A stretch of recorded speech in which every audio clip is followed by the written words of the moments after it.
శ్రీ కొణిదల పవన్ కళ్యాణ్.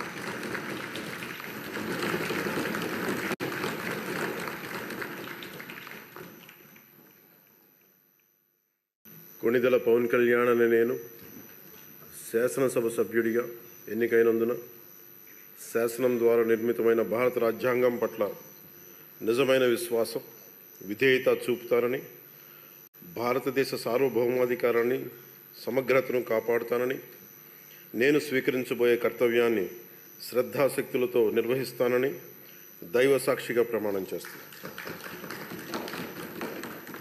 ఆంధ్రప్రదేశ్ శాసనసభ సభ్యుడైన కొణిదల్ పవన్ కళ్యాణ్ అనే నేను సభా నియమాలకు కట్టుబడి ఉంటానని, వాటిని అనుసరిస్తానని, సభా మర్యాదలను పాటిస్తానని, సాంప్రదాయాలను గౌరవిస్తానని దైవ సాక్షిగా ప్రమాణం చేస్తున్నాను.